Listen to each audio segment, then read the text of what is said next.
नमस्कार दोस्तों, स्वागत है कि आपका अपने विद्यागुरु परिवार में। मेरे प्यारे दोस्तों, यूपी SSC पैड का बैच चल रहा था जिसमें हम भारत के संविधान को आपको पढ़ा रहे थे। उस भारत के संविधान में आर्टिकल मैंने आपको फंडामेंटल राइट्स पढ़ा दिए थे। अब उन फंडामेंटल राइट्स के बारे में हम लोग बात करते हैं। तो कल मैंने आपको बताया था, यानी हमारे पास जो मौलिक अधिकार हैं, जिन्होंने हमारे पीछे की मौलिक अधिकार की वीडियो नहीं देखी वो उसको देख लें। हमारे जो मौलिक अधिकार हैं वो मूल संविधान में जो थे, मूल संविधान में मौलिक अधिकारों की संख्या 6 थी, 7 थी, और वर्तमान में मौलिक अधिकारों की संख्या, वर्तमान में जो हमारे मौलिक अधिकार हैं उनकी संख्या 6 है, उनकी संख्या 6 होती है। तो फंडामेंटल अगर हम राइट्स की बात करें तो फंडामेंटल राइट्स जो हमारे टोटल मिला के कितने होते हैं, वर्तमान में 6 है और मूल संविधान में 7 थे। तो मूल संविधान में जो मौलिक अधिकार थे वो थे आर्टिकल नंबर 1। आर्टिकल नंबर 1 कहता है समता का अधिकार, समता का अधिकार, जो आर्टिकल नंबर 14 से लेकर 18 तक होता है। आर्टिकल नंबर 2 कहता है, यानी हमारा जो मौलिक अधिकार है वो दूसरे नंबर का कहता है कि विचार एवं स्वतंत्रता का अधिकार, विचार एवं अभिव्यक्ति की स्वतंत्रता, अभिव्यक्ति की स्वतंत्रता, विचार एवं अभिव्यक्ति की स्वतंत्रता आर्टिकल नंबर 19 से लेकर 22। तीसरा मौलिक अधिकार कहता है शोषण के विरुद्ध अधिकार, शोषण के विरुद्ध अधिकार, आर्टिकल नंबर 23, 24। चौथा मौलिक अधिकार कहता है धार्मिक स्वतंत्रता का अधिकार, धार्मिक स्वतंत्रता का अधिकार, आर्टिकल नंबर 25 से लेकर 28। चौथा मौलिक अधिकार, पांचवा मौलिक अधिकार कहता है संस्कृति एवं शिक्षा का अधिकार,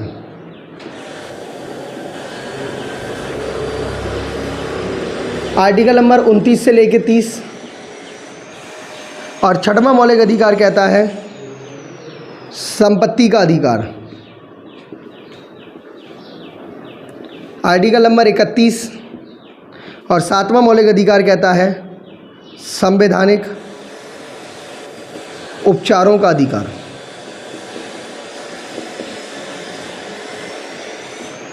आर्टिकल नंबर 32 से लेके 35। वैसे अगर हम देखें तो आर्टिकल 32 में ही संवैधानिक उपचारों का अधिकार है, और आर्टिकल नंबर 33, 34 और 35, ये तीनों जो हमारे राइट्स हैं वो सैन्य अधिकार है, यानी सेना के अधिकार मिले हुए हैं। तो इस तरह से हमारे मूल संविधान में फंडामेंटल राइट्स की बात की गई। अब अगर हम टोटल राइट्स की बात करें तो मैंने बोला है कि वर्तमान संविधान में जो फंडामेंटल राइट्स हैं वो है 6। तो वर्तमान संविधान के जो फंडामेंटल राइट्स हैं वो है 6। तो कौन कौन से हैं, यानी समता का अधिकार है, विचार अभिव्यक्ति स्वतंत्रता का अधिकार है, शोषण के विरुद्ध अधिकार है, धार्मिक स्वतंत्रता का अधिकार है, संस्कृति और शिक्षा का अधिकार है। परंतु संपत्ति के अधिकार को 42वें संविधान संशोधन के तहत, आप जानते हैं कि 42वां संविधान संशोधन श्रीमती इंदिरा गांधी जी के द्वारा किया गया था। उस समय तत्कालीन जो PM थी वो इंदिरा गांधी जी थी। इन्हें आयरन लेडी के नाम से जाना जाता है, और ये भारत की सबसे प्रसिद्ध, यानी आप जैसे दूसरे नंबर के प्रधानमंत्री सबसे प्रसिद्ध अगर हम देखें तो नरेंद्र मोदी हैं, और पहले नंबर की इंदिरा गांधी जी थी। तो सबसे प्रसिद्ध प्रधानमंत्री, सफल प्रधानमंत्रियों में इनका नाम गिना जाता है। तो 42वें संविधान संशोधन इन्होंने किया था, जिसे हम मिनी कॉन्स्टिट्यूशंस के नाम से जानते हैं, मिनी कॉन्स्टिट्यूशंस के नाम से हम इसे जानते हैं। तो 44वें संविधान संशोधन में श्रीमती इंदिरा गांधी ने नहीं किया था, मोरारजी देसाई ने किया था। तो मोरारजी देसाई के द्वारा 44वें संविधान संशोधन के तहत, 44वें संविधान संशोधन के तहत इसको फंडामेंटल राइट्स की श्रेणी से हटा दिया था। यानी 44वें संविधान संशोधन के तहत इसको आर्टिकल नंबर 300A में शामिल कर दिया गया, और 44वां संविधान संशोधन 1978 में होता है, 1978 में हुआ, और इसको आर्टिकल 300A में कर दिया गया, और इसको संविधान का विधिक अधिकार नाम दिया, अर्थात इसे कानूनी अधिकार नाम दे दिया गया कि ये कानूनी अधिकार है, ये फंडामेंटल राइट्स नहीं है। तो इसे विधिक अधिकार कहा गया या कानूनी अधिकार कहा गया, और ये 44वें संविधान संशोधन में कहा गया। तो वर्तमान में हमारे पास जो मौलिक अधिकार है उनकी संख्या कितनी है, 6 है, और मूल संविधान में उनकी संख्या कितनी थी, 7 थी। तो मेरे प्यारे दोस्तों, ये फंडामेंटल राइट्स के बारे में आपको समझ में आ गया कि किस तरह से हमारे फंडामेंटल राइट्स जो हैं वो काम करते हैं। अब मैं आपको बताता हूं कि हमारे जो फंडामेंटल राइट्स हैं उसका स्क्रीनशॉट आप ले लीजिए। तो आप फंडामेंटल राइट्स के हम एक एक करके आपको सारे राइट्स बताने की कोशिश करते हैं कि सारे राइट्स क्या हैं, कैसे हैं। तो इसका आप स्क्रीनशॉट आपने ले लिया होगा, सब बच्चे इसका स्क्रीनशॉट ले लीजिए। ठीक है, आप लोगों ने इसका स्क्रीनशॉट ले लिया होगा। अब मैं आपको बताता हूँ आर्टिकल नंबर 14, 12 और 13 मैं आपको कल की वीडियो में बता चुका हूँ। तो आर्टिकल नंबर 12 और आर्टिकल 13 ये आपको हम समझा चुके हैं। आर्टिकल नंबर 14 एक एक करके हम सारे अधिकारों को समझते हैं। फंडामेंटल राइट्स पूरे हम आपके समझते हैं एक एक करके। मेरे प्यारे दोस्तों, अगर हम फंडामेंटल राइट्स की बात करें तो पहला मैंने आपको बताया समता का अधिकार। समता का अधिकार आर्टिकल नंबर 14 से लेकर 18 तक में समता का अधिकार की बात कही है। आर्टिकल 14 क्या कहता है? आर्टिकल 14 कहता है समानता का अधिकार। वैसे आप इधर समानता भी लिख सकते हैं, उसमें कोई दिक्कत नहीं है। समानता का अधिकार और इधर समता, यानी यहाँ पे लिखेंगे हम विधि के समक्ष समानता। विधि के समक्ष समानता, यानी आर्टिकल 14 में कहा गया कि हम लोग विधि के समक्ष क्या होंगे? समान होंगे। सरकार ये कहती है, भारत का संविधान ये कहता है कि हम लोग कानून के हिसाब से सभी लोग क्या होंगे? समान होंगे। भारत का संविधान या भारत का कानून कभी भी हमारे अधिकारों के खिलाफ काम नहीं कर सकता। कहने का मतलब है कि कानून के हिसाब से समान है। बस आर्टिकल 361 यहाँ पे अपवाद रखा गया, क्योंकि आर्टिकल 361 अपवाद इसलिए रखा गया क्योंकि आर्टिकल 361 कहता है कि राष्ट्रपति के द्वारा किए गए कार्य, राष्ट्रपति के द्वारा किए गए कार्य या कृत, राष्ट्रपति के द्वारा किए गए कार्य या कृत, और राष्ट्रपति का पद ही राज्य में गवर्नर कहलाता है। भाई गवर्नर, राष्ट्रपति गवर्नर के थ्रू वहाँ पर क्या करता है? शासन करता है। तो राष्ट्रपति और गवर्नर के द्वारा किए गए कार्य को समानता के परिप्रेक्ष्य में नहीं आंकेंगे। आर्टिकल नंबर 14 में कहा गया कि सभी लोग कानून के हिसाब से समान होंगे, लेकिन आर्टिकल 361 यानी राष्ट्रपति और गवर्नर के द्वारा क्या कहा गया कि इनके द्वारा जो भी कार्य है, जो भी कानून है, जो भी लॉ है, जो भी विनियम है, जो भी अधिकार हैं, जो भी राइट्स हैं, जो भी उद्देश्य हैं, जो भी आदेश हैं, जो भी नियम है, उनके खिलाफ आप नहीं जा सकते आर्टिकल नंबर 14 के तहत। भले ही वो कितने भी असमान क्यों ना हो, भले ही वो कितने बदल क्यों ना गए हों, लेकिन इन्हें अपवाद के रूप में आर्टिकल 14 में रखा गया। तो आर्टिकल 14 आपको समझ में आ गया, विधि के समक्ष समानता की बात कही गई। जबकि आर्टिकल 15 कहता है कि धर्म, जाति, मूल स्थान और लिंग के आधार पर क्या नहीं किया जाएगा? विभेद नहीं किया जाएगा। आर्टिकल 15 कहता है धर्म, जाति, मूल स्थान और लिंग यानी नस्ल, धर्म, जाति, मूल स्थान और नस्ल के आधार पर क्या नहीं किया जाएगा? विभेद नहीं किया जाएगा। विभेद नहीं किया जाएगा। मेरे प्यारे दोस्तों, आप किस धर्म के हैं? आप हिंदू हो, मुस्लिम हो, सिख हो, ईसाई हो, आप किसी भी जाति के हो, आप SC हो, ST हो, OBC हो, जर्नल हो, एनी कास्टेज, आपका मूल स्थान क्या है? आप झांसी में पैदा हुए हो, आप तमिलनाडु में पैदा हुए हो, आप यूपी में पैदा हुए हो, आप जम्मू कश्मीर में पैदा हुए हो, आप दिल्ली में पैदा हुए हो, आप मध्य प्रदेश में पैदा हुए हो, आप ग्वालियर में पैदा हुए हो, कहीं भी पैदा हुए हो, लेकिन आप इसका क्या नहीं करोगे? विभेद नहीं करोगे। ठीक है। अब आप किसी भी लिंग, मतलब लिंग का मतलब है आप स्त्री हो, पुरुष हो, या इन दोनों में से कोई और हो, है ना, मतलब दोनों हो, अर्धांगी जिसे बोलते हैं। आपको पता है, बड़ा मतलब लोग इन्हें गलत समझते हैं, अर्धांगी नाम दिया है मैंने इन्हें। तो अगर आप अर्धांगी भी हो यानी भगवान शंकर के वंशज हो, तो भी आपका क्या है? विभेद नहीं किया जाएगा। अर्थात कहने का मतलब है कि आप किसी भी जाति, नस्ल, रंग के आधार पर विभेद नहीं किया जाएगा। इसी आर्टिकल के तहत आपने ध्यान दिया होगा, इसी आर्टिकल के तहत हमारे टीवी पे एक ऐड आना बंद हो गई। पहले आपने देखा होगा कि टीवी पे एक ऐड आती थी, पहले मैं ऐसी थी, फिर मैंने ये लगाई, अब मैं ऐसी हो गई, है ना। तो ये जो आर्टिकल पे जो टीवीओ पे जो ऐड आती थी वो इसी आर्टिकल के तहत बंद की गई। और 2020 में आपको पता है कि दुनिया भर में एक बहुत बड़ा आंदोलन फैला था रंग भेद की नीति का, नस्ल भेद की नीति का, जिस आंदोलन के तहत क्या हुआ कि अमेरिका का एक व्यक्ति था जिसका नाम था जॉर्ज, एक गोरे अधिकारी ने एक काले व्यक्ति को उसकी गर्दन पे पैर रख के उसको मार दिया था। तब जाके पूरे दुनिया में एक बवाल हुआ कि भाई ये काले और गोरे की नीति का, रंग भेद की नीति का, इसको ख़त्म करो। तब जाके आपने देखा होगा कि आजकल fair lovely, Gill and lovely अपने आप में बन गई है। क्यों बन गई है?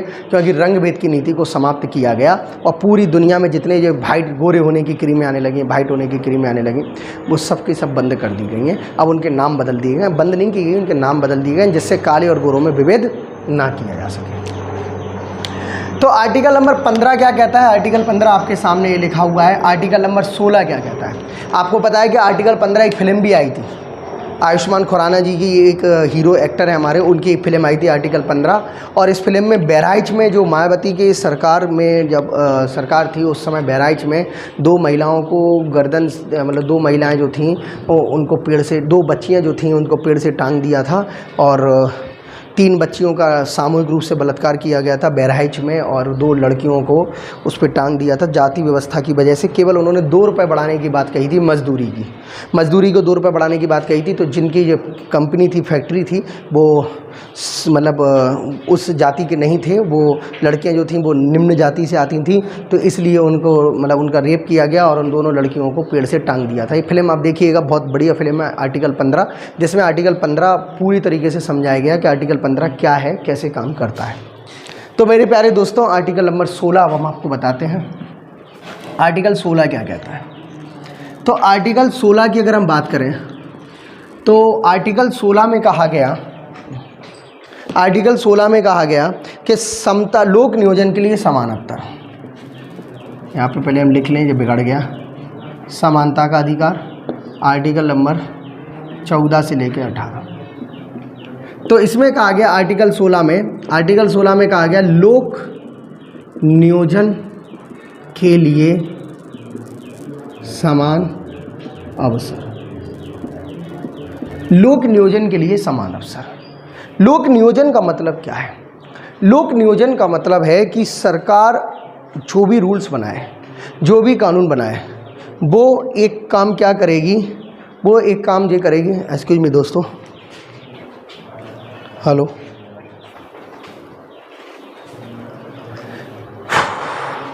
आर्टिकल 16 में कहा गया लोक नियोजन के लिए समान अवसर। लोक नियोजन का मतलब होता है कि देखो, सरकार कोई भी रूल्स बनाए, कानून बनाए या फिर कोई भी सुविधा दे, कुछ भी करे, वो केवल सबके लिए होगी। कभी भी सरकार क्या नहीं करेगी बेटा, अंतर नहीं करेगी। कहने का मतलब ये है कि लोक नियोजन के लिए समान अवसर का मतलब हमारे यहाँ है कि आर्टिकल 16(4) इसमें एक अपवाद है।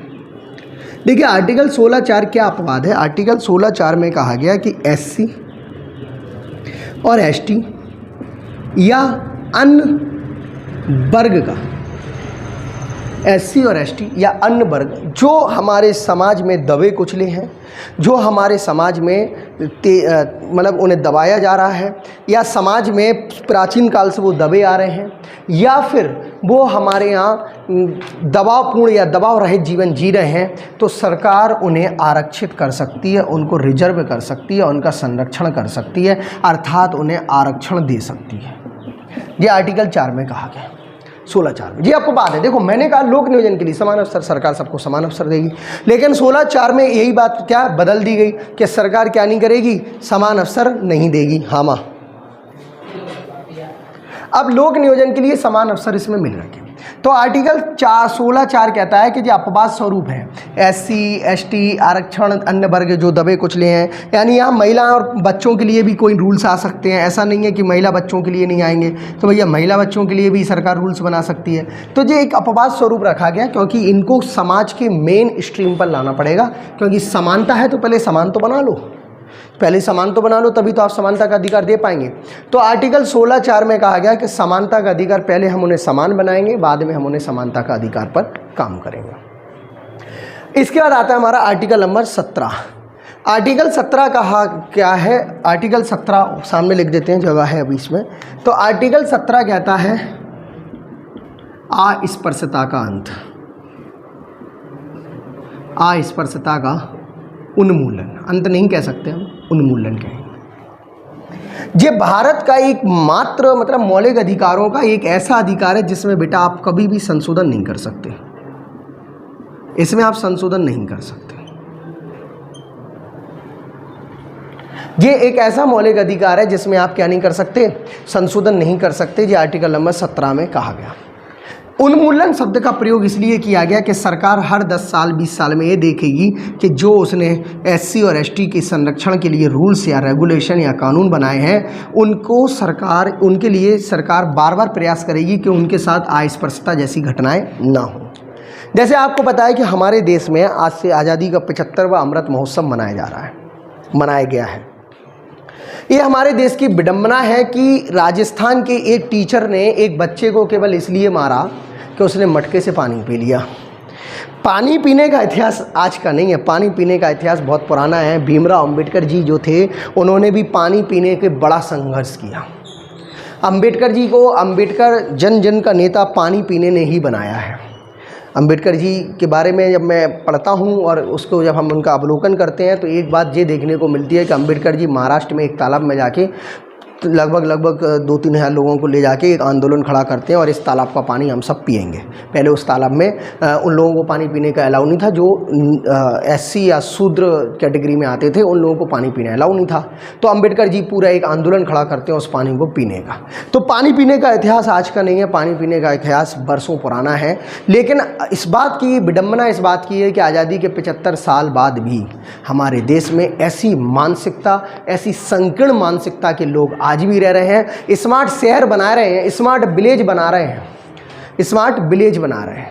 अभी आपने देखा होगा कि करंट में आपने पढ़ा भी होगा कि स्मार्ट विलेज सरकारी की योजना शुरू कर रखी है, हमारी केंद्र सरकार की योजना है स्मार्ट विलेज। स्मार्ट विलेज बन रहे हैं, स्मार्ट शहर बन रहे हैं, स्मार्ट मोबाइल बन गए हैं, ठीक है, स्मार्ट कपड़े बन गए, स्मार्ट संस्कृति हुई, लेकिन स्मार्ट सोच नहीं हुई। आज भी सोच वही ट्रेडिशनल है, वही परंपरागत सोच है। इसी वजह से आज हमारे यहाँ टीचर के साथ एक टीचर ऐसे कैसे कर सकता है, इसकी कल्पना तो मैं स्वयं एक टीचर हूँ इसलिए मैं इसकी कल्पना नहीं कर सकता कि एक टीचर ने ऐसा कर कैसे दिया कि एक बच्चे ने मटके से पानी पिया तो आपने उसे मार दिया। यानी हम ये कह सकते हैं कि ये टीचर नहीं थे, ये वो व्यक्ति थे जो सरकारी नौकरी के लिए मर के जो तैयारी कर लेते हैं। और इनके अंदर कहते हैं ना कि पढ़ा लिखा होना और समझदार होना दोनों में बहुत फ़र्क होता है, क्योंकि पढ़ा लिखा तो ओसामा बिन लादेन भी था और समझदार अब्दुल कलाम साहब थे। अब ओसामा बिन लादेन पढ़े लिखे थे, कुछ भी कर सकते थे, तो उन्होंने आतंकवादी वाला रास्ता चुना। कलाम साहब पढ़े लिखे थे, कुछ भी कर सकते थे, लेकिन उन्होंने इस देश के सुरक्षा व्यवस्था को मजबूत करने का रास्ता चुना। इसलिए आज कलाम साहब का नाम इज्जत से सम्मान से लिया जाता है और ओसामा बिन लादेन का नाम उसी के लिए लिया जाता है। जितनी बेइज्जती उनकी की जाए उस वजह से उनका नाम लिया जा सकता है। तो हम ये कह रहे हैं कि पढ़ा लिखा होना और समझदार होने में बहुत फ़र्क होता है मेरे दोस्तों। पढ़ा लिखा हर व्यक्ति हो सकता है लेकिन समझदार बहुत कम होते हैं। इसलिए मैं हमेशा एक बात कहता हूँ कि मेरी एक स्टूडेंट है, उसके पिताजी ने जो बात कही थी मुझे आज भी वो बात याद है। वो कुछ कई होते हैं जो मुझे कुछ सिखा जाते हैं। उसके पापा ने उससे एक बात कही थी कि बेटा अच्छे इंसान बनो, अच्छे इंसान में कंपटीशन बहुत कम है और पढ़ाई लिखाई में कंपटीशन बहुत है, नौकरी में कंपटीशन बहुत है, सरकारी नौकरी में कंपटीशन बहुत है, लेकिन अच्छे इंसान बनने में कंपटीशन बहुत कम है। ये बात सही भी है, आप जितने अच्छे इंसान हैं उतना कंपटीशन बहुत कम है। भाई ज़िंदगी में ना पढ़े लिखे लोग बहुत मिल जाएंगे आपको, लेकिन अच्छे इंसान बहुत कम मिलेंगे। सिद्धांतों पे चलने वाले लोग कम मिलेंगे। जो सिद्धांतों पे लोग चल रहे हैं उनका आप पीछा करो, उनको आप उनके हिसाब से चलो। मेरे दोस्त, पढ़ाई लिखाई इंपॉर्टेंट उतनी है कि आप अपना जीवन चला सकते हैं, सब कुछ कर सकते हैं, लेकिन अच्छा इंसान बनना उतना ही इंपॉर्टेंट है जितना पढ़ाई लिखाई से ज़्यादा अच्छा इंसान बनना इंपॉर्टेंट है। क्योंकि पढ़ाई लिखाई आपकी धरी की धरी रह जाती है जब आप अच्छे इंसान नहीं बन पाते हैं। ज़िंदगी में पढ़ लिख के आप ज़िंदगी में तब तक कुछ नहीं कर सकते जब तक कि आप एक अच्छे इंसान नहीं बन सकते। तो मेरे दोस्तों, इसी वजह से ये कहा गया कि आप देखिए पढ़े लिखे तो वो टीचर भी थे, पढ़े लिखे तो वो टीचर भी थे ना। कितने पढ़े लिखे थे? सब टीचर थे, लेकिन बच्चों को इसलिए मार रहे कि उसने पानी पी लिया, अछूत था, मटके से पानी पी लिया था। भैया ये कौन सी सोच पर आप हैं, कौन सी ट्रेडिशनल सोच पर आज हैं? ठीक है, मान लेते हैं आपके गांव में ये सब चल रहा है और आपको गांव के हिसाब से चलना था, तो आप एज अ टीचर थे, आप उस बात को छुपा सकते थे, आप उस बात को दबा सकते थे। लेकिन उस बच्चे का क्या कसूर जिसको ये पता नहीं कि वो किस जात में पैदा हुआ है, किस धर्म में पैदा हुआ है, किस धर्म में पैदा हुआ है और किस गाँव में पैदा हुआ है, उस बच्चे का क्या कसूर? बच्चे तो बच्चे होते हैं, मन के सच्चे होते हैं, इनके बारे में कहा जाता है कि इनके द्वारा इनके चेहरे पे एक अलग तेज होता है। क्यों? क्योंकि इनके चेहरे पे कभी भी कोई भी प्रॉब्लम्स नहीं आती, क्योंकि ये कभी किसी का बुरा नहीं सोचते। लेकिन जब आप 20, 22, 25 साल के हो जाते हैं तो आपके चेहरे पे अलग झलकने लगता है। आपको बताएं, स्टीव जॉब्स, एप्पल कंपनी के जो मालिक थे स्टीव जॉब्स, उन्होंने अपनी कंपनी में एक व्यक्ति को इसलिए हटा दिया था कि उसका चेहरा उन्हें पसंद नहीं था। तो उस व्यक्ति ने उससे पूछा 20 साल के बाद, 40 साल 45 साल उस लड़के की, आदमी की उम्र होगी, उस आदमी ने स्टीव जॉब्स से पूछा कि सर ये बताइए कि आपने हमें क्यों हटा दिया? तो उन्होंने कहा मुझे तुम्हारा चेहरा पसंद नहीं है। तो उस लड़के ने कहा कि सर मेरा चेहरे बनने में मेरी क्या गलती? तो उन्होंने कहा कि 1 से 20 साल तक की एज का जो चेहरा होता है वो प्रकृति बनाती है, और 20 से 40 साल का जो चेहरा होता है वो आपके कर्म बनाते हैं, आपके काम बनाते हैं। जैसे आपके काम होंगे, जैसे आपके कर्म होंगे, वैसा आपका चेहरा होगा, इसलिए हमें तुम्हारा चेहरा पसंद नहीं है। तो मेरे प्यारे दोस्तों, पढ़ा लिखा और समझदार में बस इतना ही फ़र्क है कि अगर आप पढ़े लिखे हैं और समझदार हैं तो आप ज़िंदगी में बहुत कुछ कर ले जाएंगे। तो मैंने आपको बताया आर्टिकल 17 अस्पृश्यता का उन्मूलन, अर्थात सरकार ये कहती है कि छुआछूत को ख़त्म करना है। सरकार ने छुआछूत को पूरी तरीके से ख़त्म कर रखा है। कोई भी व्यक्ति किसी भी व्यक्ति को अछूत नहीं मान सकता, कोई भी व्यक्ति किसी व्यक्ति को पानी पीने से नहीं रोक सकता, हैंडपंप चलाने से नहीं रोक सकता, गांव में कहीं जाने से नहीं रोक सकता, मंदिर मस्जिद में जाने से नहीं रोक सकता, किसी भी धर्म में जाने से नहीं रोक सकता। उसे हर प्रकार के काम करने के लिए परमिशन है, और अगर ऐसा कुछ करते हो तो बेटा सरकार ने उसके लिए SC और ST लॉ बना रखे हैं। आप किसी को उसकी जाति के हिसाब से नहीं पुकार सकते। तो मेरे प्यारे दोस्तों, ये चीज़ आर्टिकल 17 में कही गई है। आर्टिकल 18 क्या कहता है? आर्टिकल 18 कहता है उपाधियों का अंत।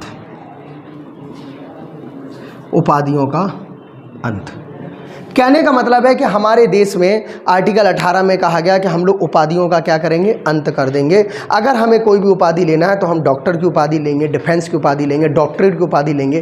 कहने का मतलब है कि हम लोग जो भी उपाधियां लेंगे वो मानक उपाधि लेंगे। यानी मानक उपाधि तो हम ले सकते हैं, लेकिन जो मानक उपाधि होगी वो राष्ट्रपति की परमिशन से होगी। राष्ट्रपति की परमिशन से मानक हो तो आप उपाधि होगी। तो मानक उपाधि तो हम ले सकते हैं, लेकिन आर्टिकल 17 में जो, वैसे पहले हम लोग राजा महाराजा उपाधि ले लेते थे, इन्होंने बादशाह की उपाधि ली, इन्होंने पातशाह की उपाधि ली, इन्होंने अपने आप को महाराजा धीराज घोषित किया। आपने फिल्म देखी ना वो धमाल, जिसमें कहा जाता है नाम बताते बताते गोवा पहुंच जाएंगे। तो ऐसे ही पहले इनके नाम ऐसे होते थे कि भाई इतनी उपाधियां ले लेते थे कि ये नाम बताते बताते मोड़ी मोड़ा भी पैदा कर लेते, नाम बताते बताते जी अपनी ज़िंदगी काट लेते। ये सब अपने नाम बता के कर लेते थे, क्योंकि इनके नाम ही होते थे। बोले उन्होंने कहा नाम, बोले इंद्र स्वरूप। अच्छा, इंद्र स्वरूप महाराजा धीराज, शिव समुद्रम इंद्र स्वरूप महाराजा धीराज, विश्वपुरम शिव समुद्रम इंद्र स्वरूप महाराजा धीराज, कार्तिकेय शिव समुद्रम विश्वपुरम इंद्र स्वरूप महाराजा धीराज, श्री यस्त्र प्रियम कार्तिकेय शिव समुद्रम विश्व स्वरूपम शिव समुद्रम इंद्र स्वरूप महाराजा धीराज। ऐसे जितनी उपाधियां ले लेते थे कि नाम बताते बताते रात हो जाती थी। और अगर कोई हकले व्यक्ति ने नाम बता दिया तो कहो 2-4 साल बीत जाए, क्योंकि नाम ही इतने हैं कि वो बेचारों कैसे न कितने दिन में नाम ले पाए। तो कहने का मतलब हमारा ये है कि आर्टिकल नंबर 18 जो था वो उपाधियों का अंत था। अब सरकार ने कह दिया कि उपाधियों का क्या करेंगे? मानक उपाधि लेंगे। यानी अब कोई डॉक्टरेट की उपाधि लो, आप अपनी शर्तें पूरी करो और डॉक्टरेट की उपाधि लेके आप काम करो। तो मेरे प्यारे दोस्तों, 22 तक का पढ़ा रहे थे। तो आर्टिकल नंबर 19 से लेके 22 क्या कहता है? आर्टिकल नंबर 19 से लेके 22 कहता है विचार एवं अभिव्यक्ति की स्वतंत्रता। विचार एवं अभिव्यक्ति की स्वतंत्रता आर्टिकल 22 में कहा गया। आचार एवं अभिव्यक्ति स्वतंत्रता। मेरे दोस्तों, जी हमारे स्टूडेंट हैं ऑफलाइन क्लास के, इनका सपना था कि इन्हें पहली बार यूट्यूब पे सर आना है और हमारी शकल वीडियो में कैसे दिखे। तो देख लो ज़रा, हमारे ये दोस्त, हमारे ये छोटे, सबसे छोटे हमारी क्लास के सबसे प्यारे बच्चे हैं, पढ़ने लिखने में थोड़े तेज़ हैं, और इनका नाम है कपिल राजपूत, और ये चमकते हुए सितारे हैं आने वाले सरकारी नौकरियों में। आप कुछ बोलेंगे? नहीं, कुछ नहीं बोलेंगे? ठीक। आर्टिकल 19 से 22 में जो है वो विचार अभिव्यक्ति स्वतंत्रता है। आपको बता दें, अभी हाल में ही रूस के एक नेता थे जिनका कल देहांत हो गया, और वो नेता थे गोर्बाचोव। गोर्बाचोव जो नेता थे वो रूस के अंदर विचार और अभिव्यक्ति की स्वतंत्रता को लेकर आए, जो कल एक्सपायर हो गए। तो विचार अभिव्यक्ति स्वतंत्रता है क्या? तो आर्टिकल 19 में कहा गया स्वतंत्रता का अधिकार। स्वतंत्रता का अधिकार। इस स्वतंत्रता के अधिकार में आर्टिकल 19 फर्स्ट, 19 सेकंड, 19 थर्ड, मतलब इस तरह से 7 स्वतंत्रताएं हैं। लेकिन वर्तमान में अगर हम बात करें तो 6 स्वतंत्रताएं हैं। वर्तमान में 6, बेसिक तौर पर देखें तो 7 है। तो आर्टिकल 19 कहता है प्रेस की स्वतंत्रता या अभिव्यक्ति की स्वतंत्रता, प्रेस की स्वतंत्रता या अभिव्यक्ति की स्वतंत्रता। अब आर्टिकल 19 फर्स्ट में कहा गया प्रेस, प्रेस यहाँ प्रेस वो वाली नहीं है जो आप सुबह सुबह इस्त्री करते हो, यहाँ इस्त्री वाली प्रेस नहीं है, यहाँ प्रिंटिंग प्रेस की बात कही गई, इलेक्ट्रिक प्रेस की बात कही गई, इलेक्ट्रॉनिक प्रेस की बात कही गई। कहने का मतलब है कि मीडिया की स्वतंत्रता आर्टिकल 19 फर्स्ट में है। यानी हमारी जो मीडिया है वो कैसे चाटुकार बन सकती है, जो बनी हुई है। हमारी जो मीडिया है वो कैसे, आप देखते होंगे हमारे मीडिया के जो चैनल वाले हैं वो हर चीज़ को एंटरटेनमेंट बना लेते हैं। अब साला क्या हुआ, परसों नोएडा में एक बिल्डिंग गिरना थी, तो मीडिया वाले उसको ऐसे दिखा रहा है, जेसीबी पे चढ़ के, हाँ देखो यहाँ ये बिल्डिंग गिरेगी। तो हमारी जो मीडिया वो इतनी चाटुकार हो चुकी है, हमारी जो मीडिया है वो टीआरपी के लिए इतनी हद तक गिर सकती है, इतनी हद तक गिर सकती है कि जितनी हद मैरियाना ट्रंच जितना गहरा नहीं होगा उतनी मीडिया गिर जाएगी अपनी। एक 11,034 मीटर का है मैरियाना ट्रंच, है ना, और मीडिया उससे दुगने तेज़ी से नीचे गिर जाएगी पैसों के चक्कर में। इसलिए हमारे जो रवीश कुमार जी हैं वो हमेशा मीडिया को गोधी मीडिया कहते हैं, और वो सही कहते हैं। वो सही कहते हैं क्योंकि क्या है कि हमारी मीडिया पूरी तरीके से बिक चुकी है। काम कोई करता है, सरकार से क्वेश्चन नहीं पूछ के विपक्ष से क्वेश्चन पूछा जाता है कि बताओ ऐसा क्यों हुआ। सरकार कानून बनाती है, विपक्ष से पूछा जाता है ऐसा क्यों हुआ। तो मीडिया जो हमारी पूरी तरीके से बिक गई, या खरीद लिया मीडिया को। और किसी भी देश की अगर मीडिया बिक जाती है तो उस देश का सबसे बड़ा कारण क्या होता है कि उस देश की आर्थिक व्यवस्था गिर जाती है। सिंपल है। तो आर्टिकल 19 फर्स्ट में कहा गया प्रेस की स्वतंत्रता। अब आर्टिकल नंबर 19(2) आता है हमारा। 19(2) में कहा गया यानी शांतिपूर्वक निशस्त्र होकर सम्मेलन करने की स्वतंत्रता।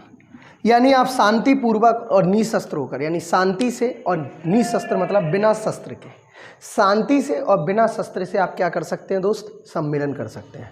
अब मान लीजिए जैसे मैं यहाँ पे पढ़ा रहा हूँ, कोचिंग में आप लोग आते हैं, ऑफलाइन क्लासेस हमारे यहाँ चलती हैं, विद्या गुरु क्लासेस। आप सर्च करेंगे तो आपको मिल जाएंगे ऑफलाइन क्लासेस, और आपको यहाँ डिस्क्रिप्शन में भी उसका मिल जाएगा। जो हमारे यहाँ के बच्चे हैं वो ऑफलाइन में हमसे पढ़ सकते हैं, आ सकते हैं। और आप हमारे टेलीग्राम विद्या गुरु क्लासेस में जुड़ जाएंगे तो आपको पूरा हमारी कोचिंग के बारे में पता चल जाएगा। इसके अलावा हमारा प्ले स्टोर पर ऐप भी है, उस ऐप पर पूरा सब कुछ पड़ा हुआ है, तो सारी चीज़ें उसमें आपको मिल जाएंगी। ठीक है। तो विद्या गुरु क्लासेस आपको हर एक प्लेटफॉर्म पर उपलब्ध है, ऑफलाइन के साथ साथ ऑनलाइन के हर एक प्लेटफॉर्म पर है। इंस्टा पे है, फेसबुक पर है, ट्विटर पर है, ठीक है, और आपका क्या बोलते हैं प्ले स्टोर यानी ऐप पर है, गूगल पर है। और आप उस चीज़ में ना विद्या गुरु क्लासेस को कहीं भी सर्च करेंगे वो आपको मिल जाएगी। छोटा सा प्रयास है गरीब बच्चों का पहुंचने का, अगर आपका सही हो रहा तो आने वाले समय में हम हर बच्चे तक अपनी पकड़ बना लेंगे। इसी तरीके से शांतिपूर्वक निशस्त्र होकर सम्मेलन करने की स्वतंत्रता। तो इसका मतलब ये हुआ कि हम लोग कहीं भी बैठ के मीटिंग कर सकते हैं, कहीं भी बैठ के बात कर सकते हैं, कहीं भी बैठ के सम्मेलन कर सकते हैं, लेकिन बस हथियार नहीं होना चाहिए। ये नहीं कि बंदूक लेके हथियार बढ़िया जाए लक्ष्मी पार्क में बैठ के मीटिंग कर रहा है सरकार के खिलाफ, और बीच में एक हाथ से लड़ाई वड़ाई हुई, कोई ना कछु और कह दी, सुबह ले तेरी उड़ा दवा है मर गया। अब वो कह रहा अच्छे सम्मेलन में गए थे, तो हमें खुद ही सम्मेलन हो गए, तो बाकी घर सम्मेलन शुरू होगा और लोग मिले भी आने लगे। सो ऐसे नहीं करने अपन को, शांतिपूर्वक निशस्त्र होकर सम्मेलन करने की स्वतंत्रता है, शांतिपूर्वक करिए। आर्टिकल नंबर 19(3) में क्या कहा गया, आर्टिकल 19(3) कहता है भारत में आप किसी भी संघ बनानी, मतलब देखो अब आप शांतिपूर्वक निशस्त्र होकर सम्मेलन करेंगे तो आप किसी व्यक्ति ने कहा सर आप बहुत अच्छी बात करते हैं, बहुत अच्छा बोलते हैं, एक काम करो सर आप एक संगठन बना लो, तो हमने क्या किया, यहाँ संघ बनाने की स्वतंत्रता हमें मिली हुई है। जैसे आपने देखा होगा आजकल अन्ना हजारे फिर से एक्टिव हो गए।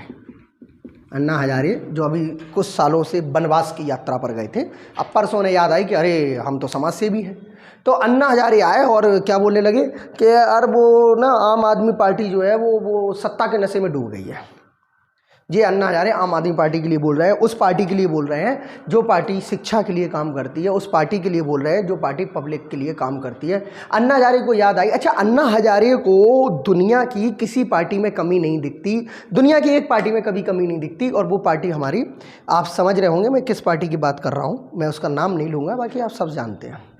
वो पार्टी आजकल बड़ी ना सरकारें बनाती घूम रही है, और नहीं बना पा रही तो सीबीआई ईडी भेज देती है, उससे बनवा लेती है, तो सरकारें तो बनी जाती हैं। तो अन्ना हजारे को याद आया, अरे वो आम आदमी पार्टी ना सत्ता के नशे में भूल गई। अन्ना हजारे भाई साहब ऐसे अन्ना हजारे हैं कि जैसे गन्ना होता ना सीजन में, वो तो आ ही जाता गन्ना सीजन में, लेकिन अन्ना कभी नहीं आती। तो अन्ना हजारे को याद आई कि आम आदमी पार्टी के लिए बोल दे। अब आम आदमी पार्टी बनी कैसी थी? आम आदमी पार्टी भी तो ऐसी बनी थी।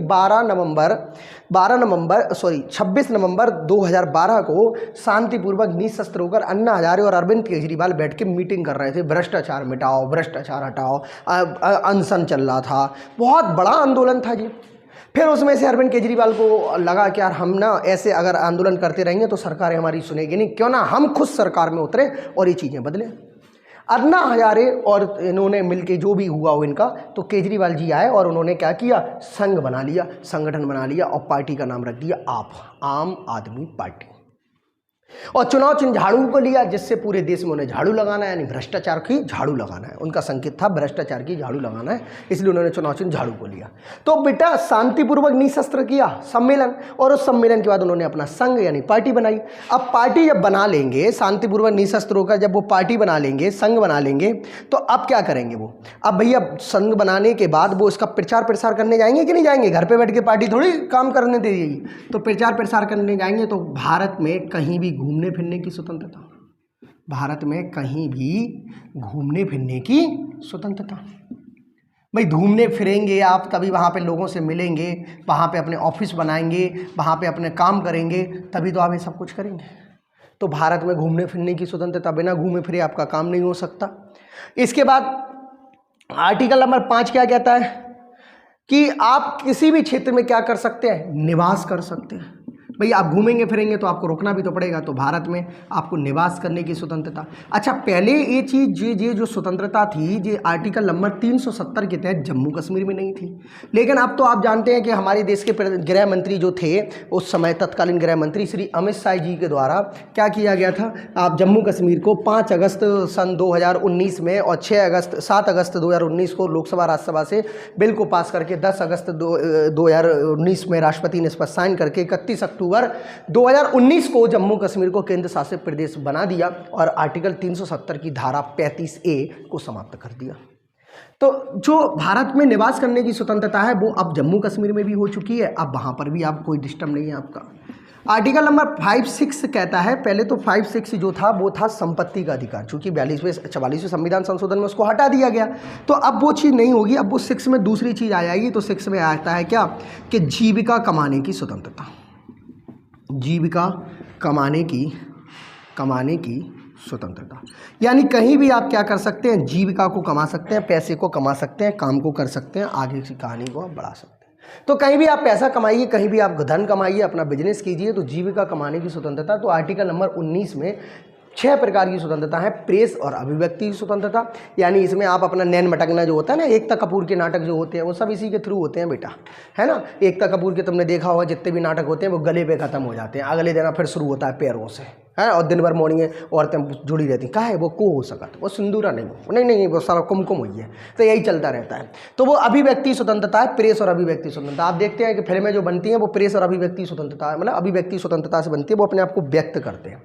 अब उसी में आप देखते होंगे कि बॉलीवुड आजकल जो चल रहा है, बॉलीवुड में आजकल बायकॉट बॉलीवुड, तो वो सही भी चल रहा है, क्योंकि क्या है कि बॉलीवुड अभिव्यक्ति स्वतंत्रता का यूज तो करती है लेकिन अन्य धर्मों को ध्यान नहीं रखती।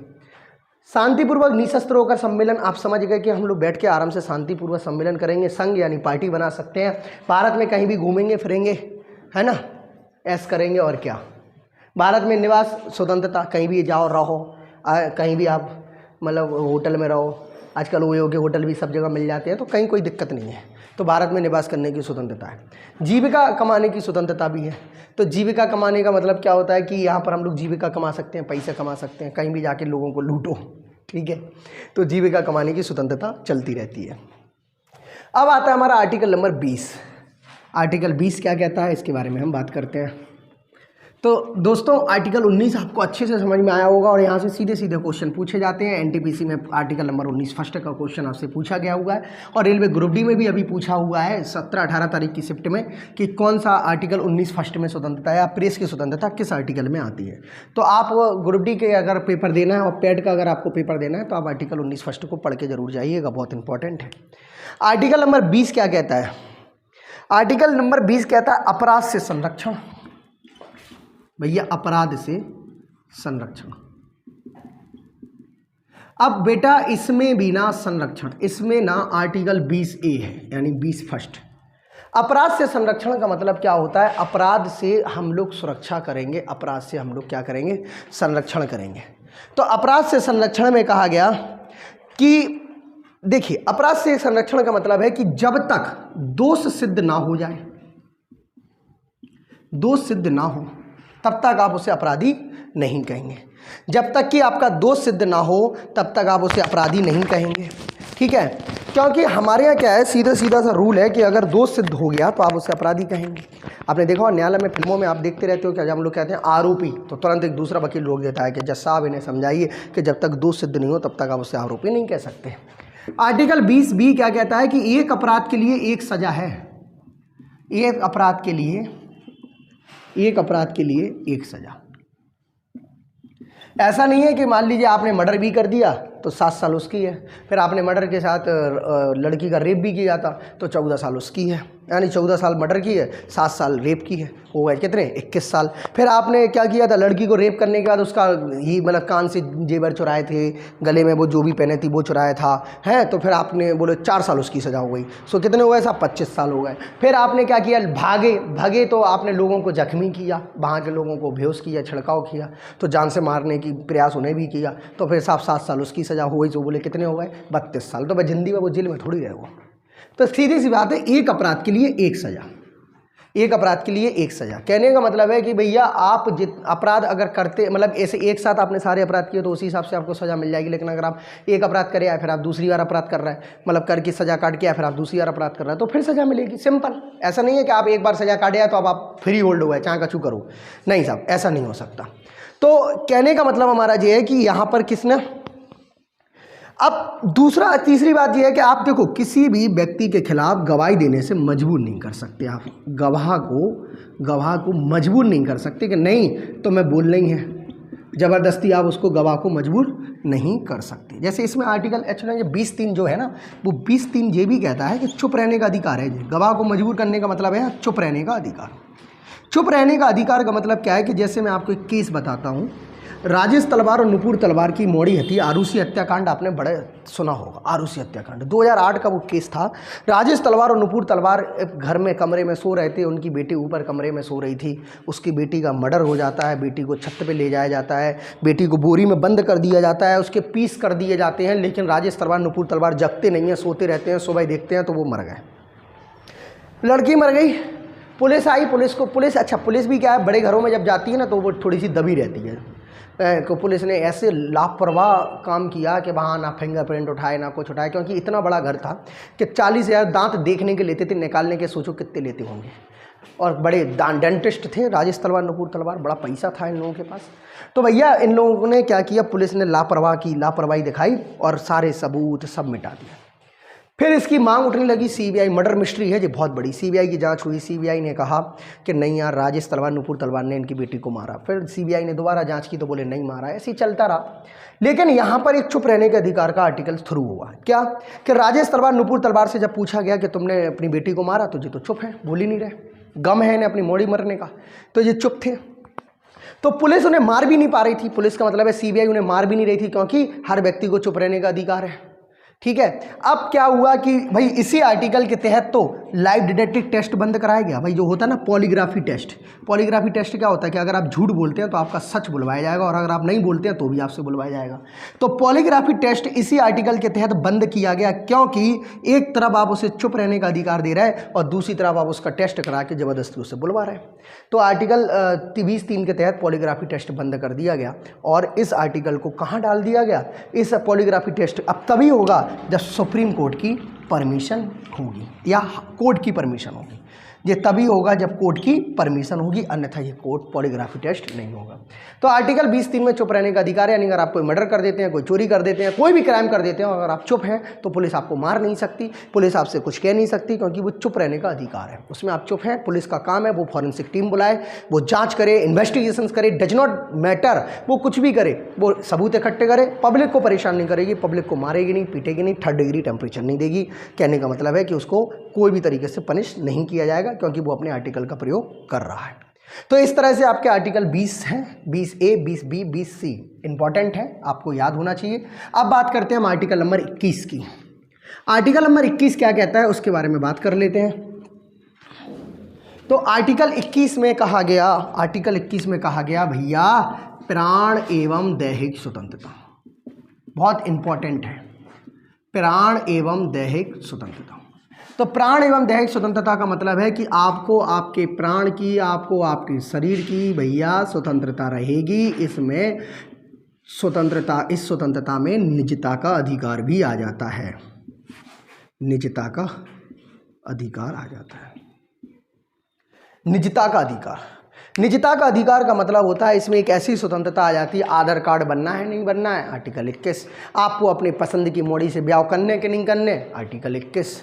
आपको वही पसंद की मोड़ी से, आजकल बहुत ज़्यादा मोड़ी अपनी पसंद के ब्याह कर रही, मोड़ा अपनी पसंद को कर रहा है, तो सब आर्टिकल 21 के तहत हो रहा है। आजकल पुरानी औरतों से पूछो कि नहीं मोदी करा रहा हो सबका छूट, अब मोदी नहीं, मोड़ी से नंबर देते जा रहा, लेते हैं जहाँ से बात कर लेते हैं, बात से बात कर लें हैं। आजकल की औरतें वो मोदी आगा जब से जो बहुत चलन लगा भैया, जब से नहीं चलन लगा, आर्टिकल 21 शुरू से चलता था, अब ये थोड़ा एक्टिव इसलिए हो गया कि आधार कार्ड बन गया, ठीक है।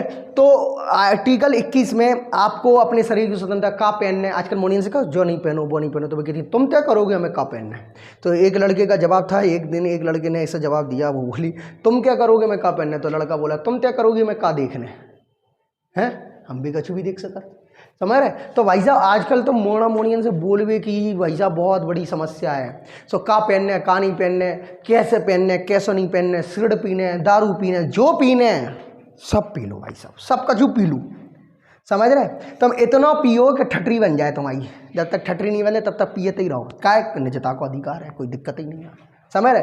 अब तुमने देखा निजता के अधिकार में तो आजकल आदमी कछु भी कर सकता भैया, बाकी निजता है वह कछु भी कर सकता, ठीक है। निजता में अब देखो क्या क्या हो रहा है आजकल, निजता के नाम पर क्या क्या किया जा रहा है। निजता के नाम पर बड़े बड़े लोग क्या बोलते हैं, जैसे अभी लिंगायत समुदाय पर, कल की आपको बताऊं, लिंगायत समुदाय के एक बहुत बड़े साधु उन पर यौन शोषण के आरोप लग गए। तो ये क्या प्राइवेसी की राइट से कैसी तो हो गया भैया, निजता का अधिकार है, वे अपने निजता का निजी काम कर रहे थे, मोड़ी आई, मोड़ी ने कही जो तो गलत है वो, सुबह ने कल जाके कोर्ट में रेट दायर कर दी, सो बेचारे वे साधु भगे भगे फिर रहे, अब वो निजता हो गई। बाकी बात समझ रहे कि नहीं।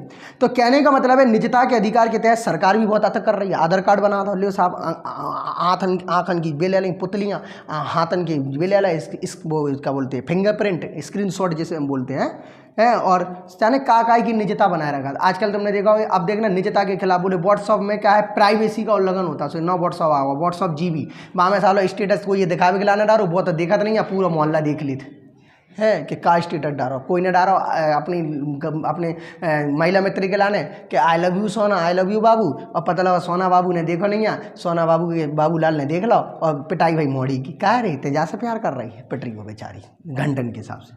तो निजता का प्राइवेसी का अधिकार खत्म किया जा रहा है। धीमे धीमे सरकार पर भी ये आरोप लगते हैं कि सरकार निजता का अधिकार खत्म कर रही है। सरकार पर कई बार आरोप लगे हैं कि सरकार निजता के अधिकार को खत्म कर रही है। जैसे देखो मैं आपको बताऊँ, सरकार ना वैसे रूल्स बनाती है कि आप धीमे धीमे क्या होते चले जाएं, कंजस्टेड होते चले जाएं, यानी आप लोग सरकार को बिल्कुल घिर जाएं सरकार से। तो सरकार के ऊपर भी कई आरोप लगे, ऐसा नहीं है कि सरकार के ऊपर कोई आरोप नहीं लगा, सरकार के ऊपर भी बहुत सारे आरोप लगते हैं कि सरकार अपने अधिकारों को क्या कर रही है, निजता के अधिकारों को समाप्त कर रही है। जैसे अब मैं एक कानून आपको बताऊं, सरकार ने अभी कानून बनाया कि 2 लाख रुपए से ज़्यादा आप कैश नहीं दे सकते। तो क्या प्राइवेसी का अधिकार का ये भी उल्लंघन है। सरकार कानून बना रही है कि आपको हर चीज़ मोबाइल आधार कार्ड से जोड़ना है, तो ये भी प्राइवेसी के अधिकार का उल्लंघन है।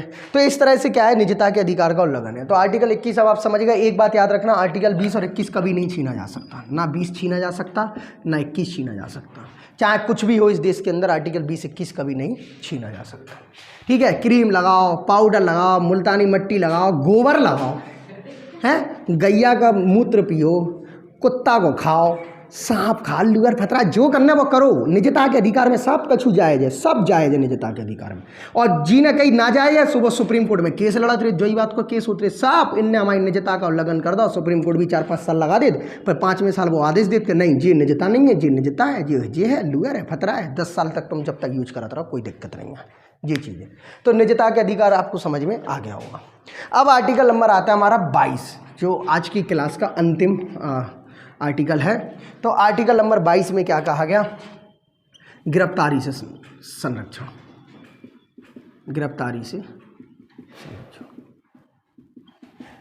आर्टिकल 22 में कहा गया गिरफ्तारी से संरक्षण, यानी गिरफ्तारी के संदर्भ में संरक्षण।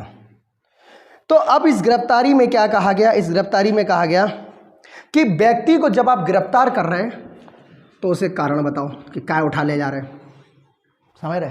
क्योंकि बिना कारण के तो मोड़ी उठाई जाता, अपराधी को थोड़ी उठाया जाएगा। बिना कारण के मोड़ी नहीं उठाई जाती। आजकल तुमने देखा फिल्मों में गाना भी ऐसे चलते, उठा ले जाऊंगा तुझे मैं डोली में, देखती रह जाएंगी सखियां तुम्हारी। अब एक काय को देखें, बेबी उठ के चली है कोई के संग, तो मैं काय को देखें भी, बोले देखती रह जाएंगी सखियां तुम्हारी है। तो वजह कहा जाए को कारण है। हर चीज़ का गिरफ्तारी का क्या होता है? कारण होता है। बिना कारण के आप कोई भी पुलिस वाला आपको उठा ले जा रहा है तो आप उससे पूछो कि सर हमें काय उठा के ले जा रहा है, हम तो चल ले, तो हम चल के चल रहे हैं ना है, तो आप हमें क्यों गिरफ्तार कर रहे हैं? आप उससे पूछो, ये आपको अधिकार है उसके पूछने का, लेकिन पूछियो तमीज़ से है। जहाँ बदतमीजी करी सो चाट अभी घल जाए। हाँ ऐसे पुलिस वाले हैं वे कछु भी कर सकता बच जा। पुलिस का पिटा बरसा का रिपटा बुरा नहीं मानना चाहिए, समझ रहे? क्योंकि आप उनका कुछ कर नहीं सकते। दूसरा आता है आपका क्या गिरफ्तारी से संरक्षण में क्या है? दूसरा आता है आपका कि आप जिस व्यक्ति को गिरफ्तार कर रहे हैं उसे 24 घंटे के अंदर 24 घंटे के अंदर उसको कोर्ट में पेश करो बेटा। कहने का मतलब है कि आप उसको 24 घंटे के अंदर कोर्ट में पेश करना है। तो ये है आपका क्या 22A और ये आपका 22B। तो 24 घंटे के अंदर उसको क्या करना है? आपको कोर्ट में पेश करना पड़ेगा। 24 घंटे के अंदर अंदर आप उसको कोर्ट में पेश करिए, अन्यथा आपको क्या किया जाएगा? आपको मतलब पुलिस वालों से पूछा जाएगा कि क्यों नहीं किया। और आर्टिकल 22C कहता है क्या कि गिरफ्तार व्यक्ति को अपना वकील चुनने का अधिकार है। वकील चुनने का क्या है? अधिकार है। यानी गिरफ्तार व्यक्ति जो है वो अपना वकील चुनेगा। आपको पता है कि 2008 में जब कसाब को गिरफ्तार किया गया था तो कसाब कारण भी पूछता तो दुनिया को पता था कि आतंकवादी है, इसलिए उसे गिरफ्तार किया गया। 24 घंटे के अंदर उसको कोर्ट में भी पेश किया गया था और उसको एक वकील दिया गया था। वकील देना हमारे संविधान में एक राइट्स है। कपिल सिब्बल उसके वकील थे। लोगों ने कपिल सिब्बल पर बहुत आरोप लगाया कि ये आतंकवादी का केस लड़ रहा है, ऐसा लड़ रहा है, वैसा लड़ रहा है। बेटा इसमें आतंकवादी या कपिल सिब्बल इंपॉर्टेंट नहीं है, इसमें इंपॉर्टेंट है हमारे देश का संविधान, जिसमें कहा जाता है कि वो अपनी बात रख सकता है, वो अपनी वकील रख सकता है, वो अपनी कानूनी चीज़ ले सकता है, वो अपना 24 घंटे के अंदर उसको कोर्ट में पेश करके अपनी बात रख सकता है। और ये हर व्यक्ति को अधिकार है, हर व्यक्ति को अधिकार है। कुछ भी हो जाए ये अधिकार आपके कभी नहीं छीने जा सकता। तो मेरे प्यारे दोस्तों, आपको आर्टिकल नंबर 22 तक समझ में आया? कैसा लगा आपको हमारा ये वीडियो और कैसा विद्या गुरु क्लासेस आपके लिए काम कर रही है? अपने वैल्यूएबल कमेंट बॉक्स में ज़रूर लिखें। और जिस चीज़ के लिए जिस सहयोग की आपको हमसे ज़रूरत है वो आप हमें कमेंट बॉक्स में जाकर बता सकते हैं। आप हमारे विद्या गुरु क्लासेस ऐप से जुड़ सकते हैं। प्ले स्टोर पर जाकर विद्या गुरु क्लासेस डालेंगे, उस पर हमारे बहुत सारे बैचेस और set paper free cache set, free notes, free classes, बहुत सारे बैच और सेट पेपर उस पर डले हुए हैं। बहुत ही सस्ता और सस्ता नहीं, सबसे अच्छा विद्या गुरु क्लासेस ऐप जो काम कर रहा है। आप हमारे टेलीग्राम चैनल से जुड़िए और हमारी ऑफलाइन क्लासेस की जानकारी आपको हमारे नीचे दिए हुए नंबर पर मिल सकती है। सो जय हिंद, जय भारत, जय संविधान, नमस्कार।